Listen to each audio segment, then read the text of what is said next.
Number. Why humans are the only species allowed. Entry without agreement. The Galactic Council's emergency session had been called for the first time in 3,000 years. Representatives from 47 different species gathered in the massive crystalline chamber that floated in the void between stars. Each delegation more agitated than the last. The air recyclers worked overtime to accommodate the various atmospheric requirements, creating a symphony of hisses and mechanical hums that normally served as background noise to diplomatic proceedings. Ambassador Zethkar of the Vorthok hegemony slammed his four-clawed appendage against the speaking podium, sending vibrations through the translator matrix that made every species present wince in their own unique way. His scales rippled with the deep purple that indicated extreme distress among his people. "This cannot continue," he declared, his words emerging from thousands of translator devices in dozens of languages simultaneously. "The humans have violated every protocol, ignored every regulation, and completely disregarded the accords of peaceful contact that have governed galactic civilization for millennia." A chorus of agreement rose from the assembled delegates.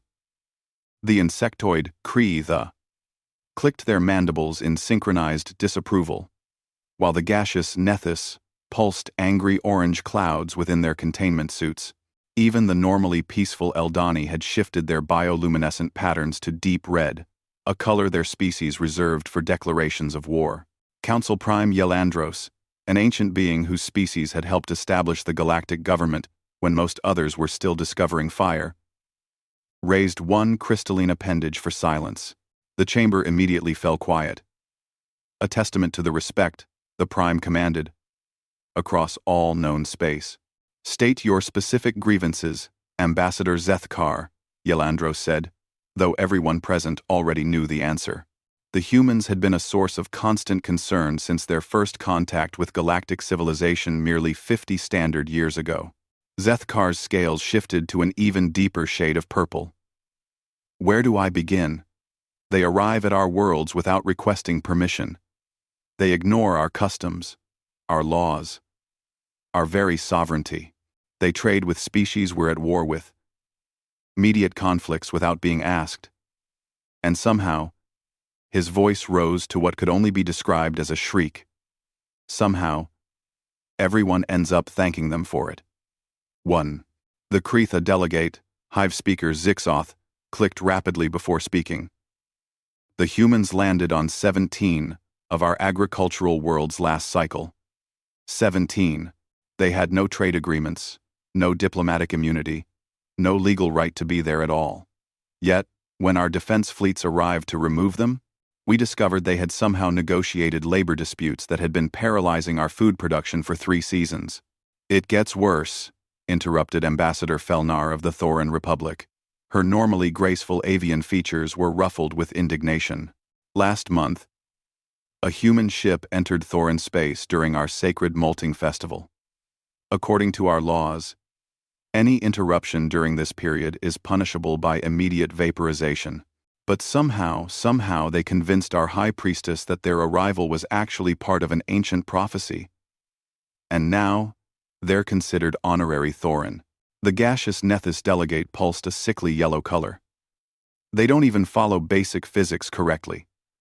Our scouts report human vessels taking routes through space that should be impossible, surviving in environments that would kill any reasonable life form, and somehow making faster-than-light jumps without proper navigation computers. Because they use their intuition," said a small voice from the observer's gallery. Every head, appendage, and sensory organ in the chamber turned toward the source of the comment. In the section reserved for junior diplomatic staff sat Dr. Kemal, a young Zephyrian researcher who had been studying human behavior for the past 5 years. His supervisor, Ambassador Quintel, made a frantic gesture for him to remain silent, but the words were already out. Council Prime Yelandros fixed the young researcher with what might have been an amused expression, though it was difficult to tell with his species. "Please elaborate, Dr. Kemal. Your research has been noted by the Council." Dr. Kemal stood slowly, his elongated form trembling slightly under the attention of the galaxy's most powerful beings.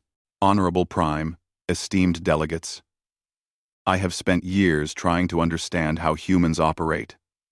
and I believe I have discovered something significant. Get on with it, growled Zethkar. Humans don't follow our rules because they don't think like us, Dr. Kemmel said, gaining confidence. Every species in this chamber developed spaceflight and joined galactic civilization through careful planning, methodical research, and gradual technological advancement. We follow protocols because protocols ensure survival. We make agreements because agreements prevent chaos. He paused, looking around the chamber. Humans reached space by strapping themselves to controlled explosions and hoping for the best.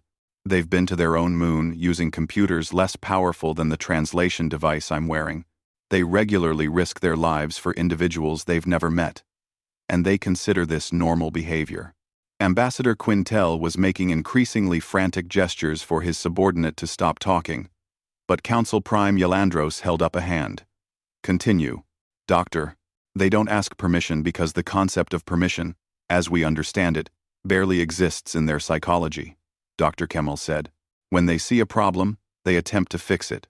When they encounter suffering, they try to alleviate it. When they find conflict, they work to resolve it. They don't do this because of laws or agreements or protocols. They do it because to them, not doing it is incomprehensible. A murmur ran through the chamber. Several delegates were consulting urgently with their advisors. That's preposterous, declared Ambassador Felnar. No species can survive with such chaotic thinking. It violates every principle of evolutionary development. Dr. Kemmel nodded. That's what I thought as well. So I investigated their homeworld, their history, their development, and I discovered something that explains everything. The chamber fell silent again. Earth is what we would classify as a Class XII death world. The gravity is crushing. The weather is violent and unpredictable. The surface is mostly covered with a corrosive liquid, and it's inhabited by millions of species that have evolved specifically to kill and consume each other. Humans didn't just survive on this planet, they thrived. They became the dominant species by outlasting ice ages, volcanic winters, plague outbreaks, and constant warfare with creatures that should have easily destroyed them. Dr. Kemmel's voice grew stronger as he warmed to his subject. They survived because they developed something unique. An ability to make decisions based on incomplete information, to take action without certainty, and to cooperate with strangers in crisis situations. What we see as chaotic and dangerous behavior, they see as normal problem-solving. Ambassador Zethkar's scales had shifted from purple to a confused brown. Are you suggesting that their violations of our laws are somehow beneficial? I'm suggesting that their violations of our laws are irrelevant to them because they're operating under a completely different paradigm, Dr. Kemmel replied. When a human ship arrives at a world without permission, they're not thinking about legal protocols. They're thinking about whether anyone needs help. When they ignore our trade agreements, it's not because they don't respect our sovereignty. It's because they see a problem that needs solving, and bureaucratic procedures are secondary to addressing immediate needs. Council Prime Yelandros leaned forward in his crystalline throne. Dr. Kemmel, are you aware of the human diplomatic vessel currently approaching this very chamber? A collective gasp rose from the assembled delegates. Dr. Kemmel's supervisor looked like he was having some sort of seizure. I was not. Honorable Prime, they departed from their homeworld 3 days ago, without invitation, without scheduling an appointment, and without any apparent authorization from their own government. According to our long-range sensors, their ship contains a single human, and what appears to be a collection of food items from various worlds. They are broadcasting a message that simply says, "Heard you were having a meeting. Thought you might be hungry." Passin. The silence in the chamber was broken only by the mechanical sounds of life support systems and the occasional nervous click from the Kretha delegation. "They're bringing us food," whispered Ambassador Felnar. "To an emergency session they weren't invited to," added Zethkar, "because they thought we might be hungry," concluded the Nethys delegate in a tone of absolute bewilderment. Council Prime Yelandros stood slowly, his crystalline form catching and refracting the chamber's lighting into rainbow patterns. Delegates, I believe we need to reconsider our understanding of the human situation. Dr. Kamal, please prepare a complete report on your findings for the next session. When should that be scheduled, Honorable Prime? When the human arrives with food, Yelandros replied. I suspect this conversation is about to become much more interesting. As if summoned by his words, a gentle chime indicated an incoming message on the chamber's communication system. A cheerful voice filled the space, speaking accented but understandable galactic standard. Hello there. This is Captain Sarah Chen of the EART number, Why Humans Are the Only Species Allowed Entry Without Agreement. Second part. Captain Sarah Chen floated through the docking tube connecting her ship to the Galactic Council chamber, carrying what appeared to be an impossibly large container that should have required at least 6 crew members to move. The artificial gravity in the tube was set to accommodate the Council Prime's crystalline physiology, which meant most other species would find movement difficult. Sarah, however, seemed to glide effortlessly while humming something that sounded suspiciously like an ancient Earth song about friendship. The airlock hissed open, and 47 different atmospheric regulation systems worked overtime as Sarah stepped into the chamber.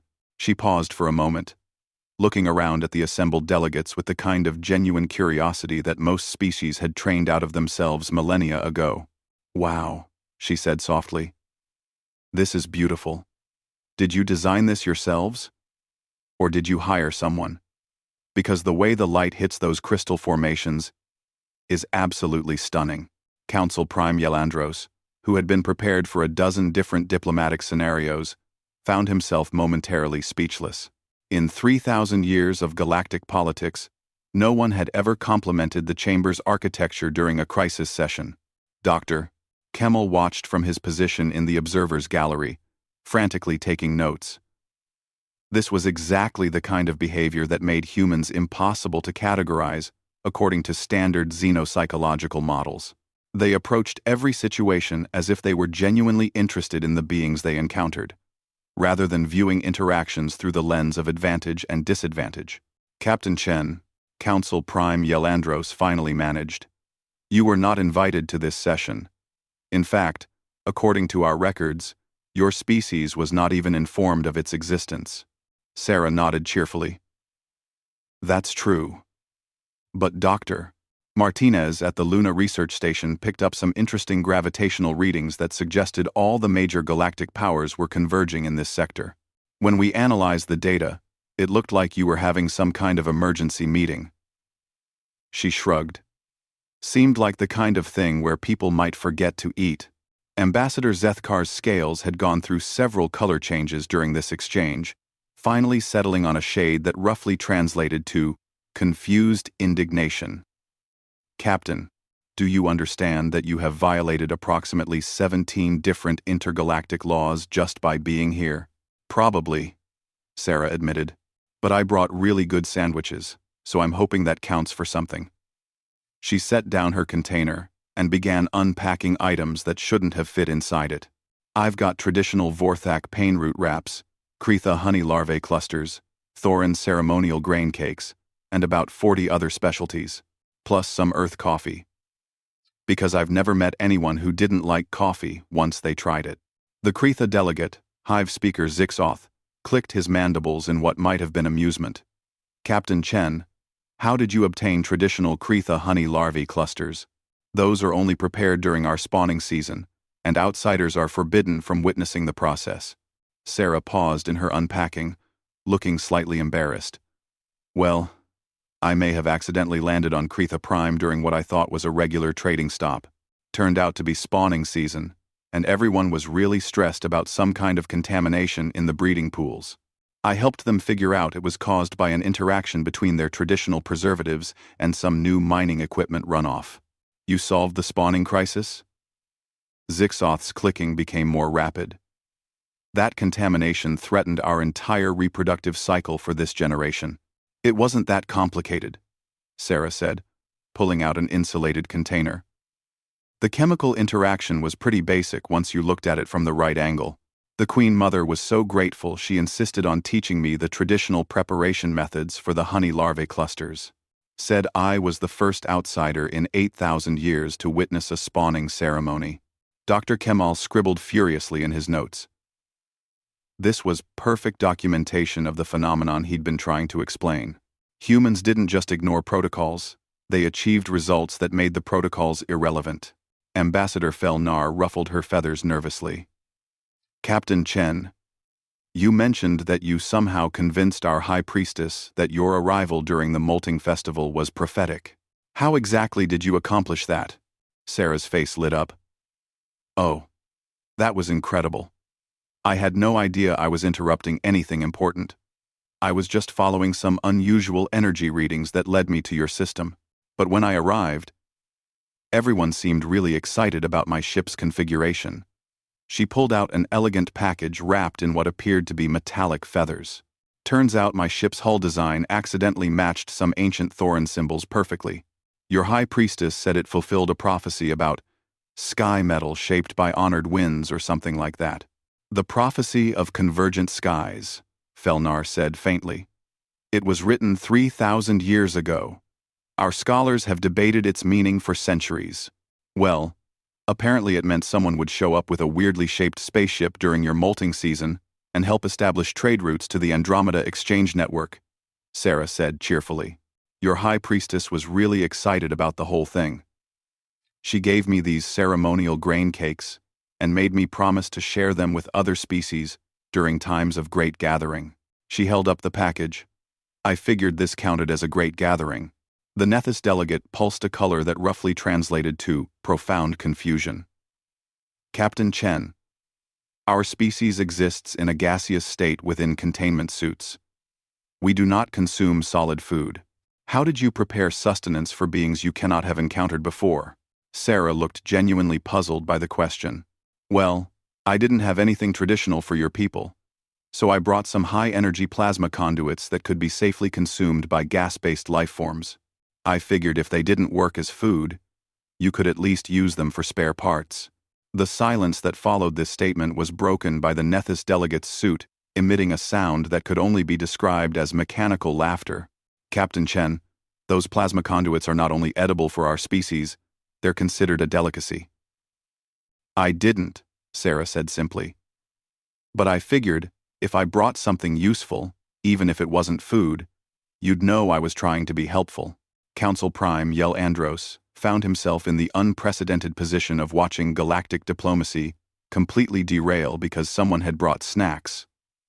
More importantly, he was watching it derail in a positive direction, which violated every principle of crisis management he'd learned over his extremely long life. Dr. Kemal, he called out. Please approach the speaking platform. Dr. Kemal practically levitated out of his seat, nervously making his way down to the main floor. Yes, Honorable Prime? You've been studying human behavior for 5 years. In your professional opinion, is Captain Chen's behavior typical of her species? Dr. Kemal looked at Sarah, who was now engaged in an animated conversation with 3 different delegates about proper food storage techniques for transgalactic travel. Actually, Honorable Prime, this is exactly what I would expect from a human in this situation. Explain. Humans have a psychological concept they call hospitality. It's not just about being polite. It's about actively ensuring the comfort and well-being of others, especially in social situations. Captain Chen isn't just bringing food because she thinks we might be hungry. She's bringing food because, in her cultural framework, gathering people together without ensuring they're properly fed is essentially unthinkable. Zethkar's scales had shifted to a color that indicated deep thoughtfulness. Dr. Kemal, are you suggesting that Captain Chen views this emergency session as a social gathering? Not exactly, Dr. Kemal replied. I think she views it as a group of intelligent beings trying to solve a problem together. In human psychology, such gatherings work better when everyone's physical needs are met and their comfort is ensured. She's not thinking about diplomatic protocol, she's thinking about optimization. As if to illustrate his point, Sarah appeared at Zethkar's side with a carefully prepared package. Ambassador, I brought you some traditional pain root wraps, but I also brought some earth chocolate, because I read that Vorthak physiology processes certain alkaloids in really interesting ways. I thought you might enjoy the combination. Zethkar accepted the package with the kind of bemused expression that was becoming common throughout the chamber. Captain Chen, why did you research my species' physiology? Well, I knew I was coming to meet you, so I wanted to bring something you'd actually enjoy, Sarah said, as if this were the most obvious thing in the universe. It seemed rude to just show up with random food. Ambassador Quintel, who had been watching his subordinate's unauthorized presentation with growing panic, finally found his voice. Captain Chen, do you realize that you've essentially forced the Galactic Council into an impromptu social gathering during what was supposed to be a crisis session about your species' violations of interstellar law? Sarah paused. A container of what appeared to be Earth coffee, halfway to the beverage distribution station, she'd somehow set up near the central platform. Oh, I didn't think about that. She looked genuinely concerned. Am I making things worse? Because I can leave if you want. I just thought. She trailed off, looking around the chamber with that same curious expression. What did you think, Captain? Council Prime, Yelandros asked gently. I thought you all looked like you were trying really hard to solve a difficult problem, and that seemed like something worth supporting, Sarah said. In my experience, difficult problems get easier when everyone involved feels valued and cared for. I know I'm not qualified to participate in galactic politics, but I can make sure everyone has good food and comfortable conditions. Dr. Kemal turned to address the chamber. Honorable Prime, esteemed delegates, I believe Captain Chen has just demonstrated the fundamental difference between human psychology and our own. We approach problems through hierarchy, protocol, and formal structures. Humans approach problems through relationship building, immediate need meeting, and collaborative environment creation. Hive speaker Zixoth clicked thoughtfully. Are you suggesting that humans don't violate our protocols intentionally, but rather because they're operating under a completely D number? Why humans are the only species allowed entry without agreement? Third part. The emergency session that should have ended with sanctions against humanity instead found itself in the unprecedented position of having become the most productive diplomatic gathering in galactic history. As delegates from 47 species shared food and conversation in small groups around the chamber, Council Prime, Yelandros observed something he had never seen before. Natural, unforced cooperation between traditionally hostile species. Ambassador Zethkar was deep in conversation with the Kretha Hive speaker, sharing Earth chocolate while discussing trade route optimization. The Thorin delegate had somehow ended up in a philosophical discussion with 3 different gaseous species about the nature of prophecy and coincidence. Even the notoriously antisocial Draknari representative was engaged in what appeared to be a heated but friendly debate about metallurgy with Captain Chen. Dr. Kemal moved through the chamber, documenting everything with the focused intensity of a researcher who knew he was witnessing something historically significant. The transformation he was observing wasn't just diplomatic, it was psychological. Species that had maintained formal, careful relationships for centuries were suddenly interacting as if they were old friends. Dr. Kemal, Council Prime Yelandros called softly. Please join me for a moment. So, Dr. Kemal approached the crystalline throne, still clutching his datapad. Yes, Honorable Prime? I have been observing the changes in this chamber since Captain Chen's arrival. In your professional opinion, is this transformation temporary, or are we witnessing something more permanent? Dr. Kemal considered the question carefully.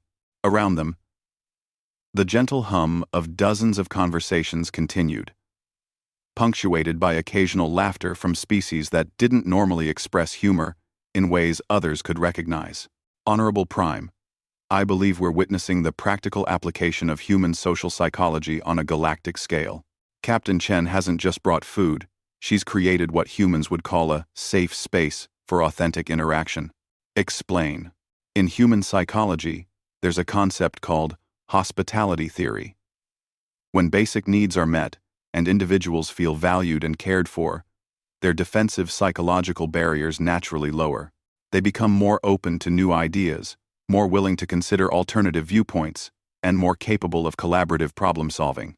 Yelandros gestured toward Ambassador Zethkar, who was now laughing at something the Kretha delegate had said. Are you suggesting that centuries of diplomatic tension have been reduced simply because someone brought appropriate snacks? Not reduced, Honorable Prime revealed to be unnecessary. Dr. Kemal replied, I think much of what we consider inherent species incompatibility is actually just the result of conducting all our interactions within formal, hierarchical structures that prioritize caution over connection. As if summoned by their conversation, Captain Chen appeared beside them with a steaming cup of something that smelled like a complex mixture of familiar and alien spices. Council Prime, I brought you some coffee, but I modified it with some minerals from your homeworld that I thought might make it more compatible with crystalline physiology. Yelandros accepted the cup with what might have been surprise.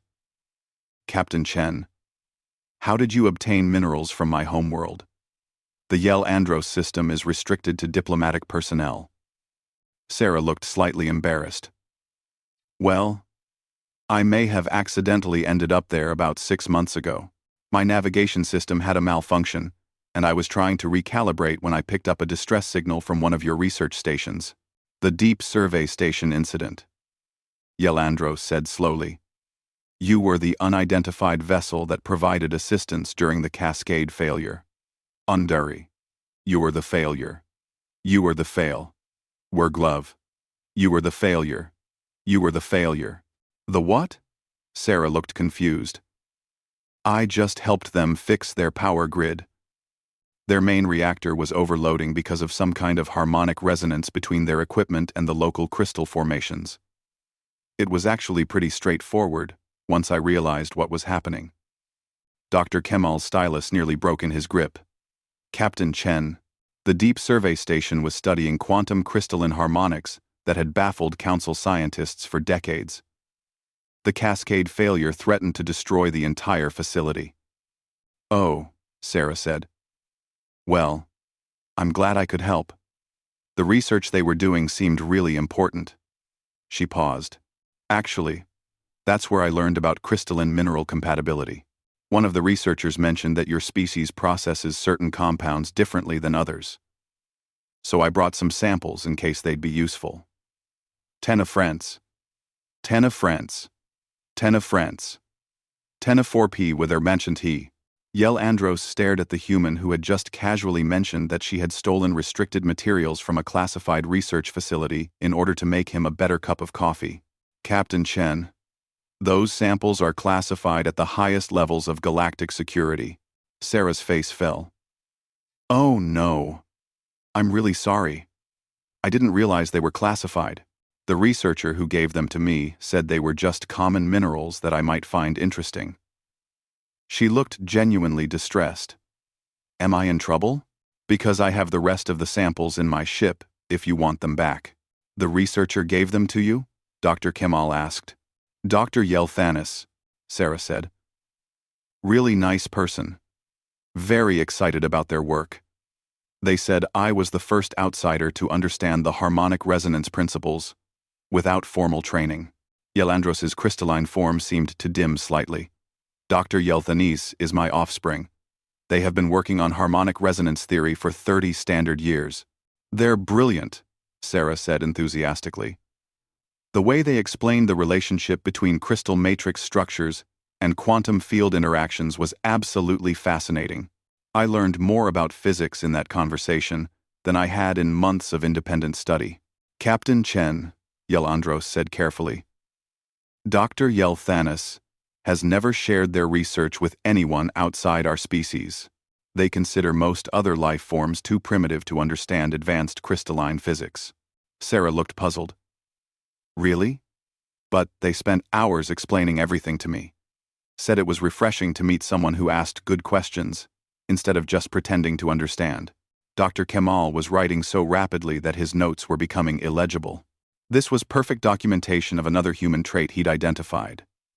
Their ability to connect with individuals across species barriers by demonstrating genuine interest and intellectual curiosity. Ambassador Quintel appeared at Dr. Kemal's elbow, looking harried. Of course, Ambassador. Dr. Kemal followed his superior to a quiet corner of the chamber. Doctor, what exactly are you documenting here? Quintel asked, in a low voice. The complete transformation of galactic diplomacy. Dr. Kemal replied. Ambassador, do you see what's happening around us? Species that have barely tolerated each other for centuries are forming genuine connections. All because one human showed up with food and started treating everyone like they mattered. That's what concerns me, Quintel said. Doctor, if humans can produce this kind of effect simply by being themselves, what does that mean for the existing power structures of galactic civilization? Dr. Kemal looked around the chamber, where conversations were flowing between groups that had never spoken informally before. I think it means those power structures were never as necessary as we thought they were. That's a dangerous conclusion, Doctor. Perhaps, but it might also be a liberating one. Meanwhile, Captain Chen had somehow ended up in the center of a growing circle of delegates, all of whom seemed to be sharing stories and laughing with increasing frequency. The formal seating arrangements had been completely abandoned in favor of comfortable groups clustered around the refreshment stations. Captain Chen called Ambassador Felnar. You mentioned that you've accidentally encountered several of our worlds during your travels. How exactly does one accidentally visit so many restricted systems? Sarah looked slightly sheepish. Well, I'm not exactly the best navigator. I tend to follow interesting energy readings or respond to distress signals without checking whether I'm supposed to be in the area. My ship's computer is always telling me I'm violating regulations. But, she shrugged, if someone needs help, regulations seem less important than actually helping. But how do you consistently end up helping rather than creating incidents? Asked the Draknari representative. I listen, Sarah said simply. I ask questions.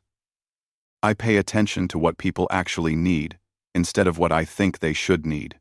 Most of the time, if you genuinely want to help, people will tell you how. Hive speaker Zixoth clicked thoughtfully. Captain Chen, in your experience, what percentage of species you've encountered have been hostile upon first contact? Sarah considered this. Hostile? Maybe 5%? And usually only until they realized I wasn't a threat. She paused. Most people aren't hostile, I think. They're just scared or defensive or protecting something important. Once they understand, you're not there to take anything from them. Most beings are incredibly kind. The chamber fell quiet as delegates processed this statement. In galactic diplomatic history, first contact scenarios had traditionally been approached with extreme caution, elaborate protocols, and the assumption that unknown species were potential threats until proven otherwise. Council Prime Yelandros stood slowly from his crystalline throne. Captain Chen, Dr. Kemal, delegates of the Galactic Council, I believe we need to reconsider not just our policies regarding humans, but our fundamental approach to interspecies relations. What are you suggesting, Honorable Prime? Asked Ambassador Zethkar. I am suggesting that this chamber has experienced more genuine diplomatic progress in the past few hours than we have achieved in decades of formal negotiations. If human psychology can produce these results simply through authentic care and interest in others, perhaps we should be learning from them rather than sanctioning them. You're proposing that we change our entire diplomatic framework based on one human bringing sandwiches to an unauthorized meeting? Ambassador Quintel asked incredulously. I'm proposing that we acknowledge what we've all observed today, Yelandros replied. Authentic relationship building is more effective than formal protocol for creating lasting cooperation. Sarah raised her hand tentatively. Excuse me, but could I ask what problem you were originally trying to solve? Because everyone seems much more relaxed now. And maybe we could work on it together? Dr. Kemal laughed, actually laughed, in the middle of the Galactic Council chamber. Captain Chen, the problem we were trying to solve was what to do about humans violating our regulations and ignoring our protocols. Oh, Sarah said. Well, that's easy. Just change the regulations. The silence that followed this statement was profound. Change the regulations? Yelandros asked. Sure, Sarah said cheerfully. If the regulations aren't working, change them. Make new ones that do work. Base them on what actually helps people, instead of what prevents problems. She gestured around the chamber. You're all brilliant, kind, interesting people. I'm sure you can figure out better ways to organize things, if you put your minds to it. And that, Dr. Kamal realized, as he frantically documented the moment, was how humans had just accidentally revolutionized galactic civilization, not through force or cunning or advanced technology, but by showing up with food and treating everyone like they mattered.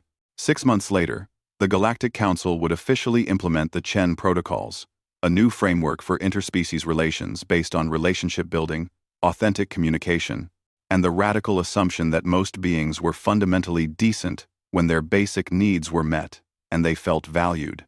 Captain Sarah Chen would become the first human ambassador to the Galactic Council, not because she applied for the position, but because 47 different species unanimously agreed that anyone who brought that good sandwiches to a crisis meeting was exactly the kind of person they wanted representing humanity. And Dr. Kamal would publish the most widely read xenopsychological paper in galactic history. Why humans are the only species allowed entry without agreement. A study in post-protocol diplomacy. The universe, as it turned out, worked much better when people actually liked each other. Different problem-solving paradigm. Exactly, Dr. Kamal said. And furthermore, I believe their paradigm might actually be more effective. In many situations, the chamber erupted in surprised chittering, clicking, pulsing, and various other expressions of shock from 47 different species. Council Prime Yel Andros raised a crystalline appendage for silence. Dr. Kamal, that is a very serious statement. Do you have evidence to support it? Doctor, do you have evidence to support it? I do, Honorable Prime. Captain Chen has just resolved more diplomatic tensions in 20 minutes than we typically manage in months of formal negotiations. Every delegate in this chamber is now thinking more positively about humans, not because of any formal agreement or protocol, but because one human took the time to learn about their needs and meet them. Sarah, who had been listening to this exchange while setting up what appeared to be a complete refreshment station, looked up with a concerned expression. Are you talking about me? Because I really didn't do anything special. This is just normal? And that, Dr. Kamal realized, was exactly the point. H-Vessel Goodwill Ambassador. I know this is probably against protocol, but I brought sandwiches from 47 different worlds, one for each species at your meeting. I figured diplomatic discussions work better when everyone's had something to eat. Permission to come aboard? The chamber erupted in confused chatter as delegates tried to process what they had just heard. In the midst of the chaos, Dr. Kamal quietly sat down, wondering if his career was over or just beginning. Either way, he thought, it was about to become much more interesting. Outside the chamber, Captain Sarah Chen waited patiently for a response, humming an old Earth song while checking the temperature controls on her cargo hold. She had no idea that she was about to become the catalyst for the most significant change in galactic politics since the formation of the Council itself. The universe, as humans had a habit of doing, was about to become a much more complicated place.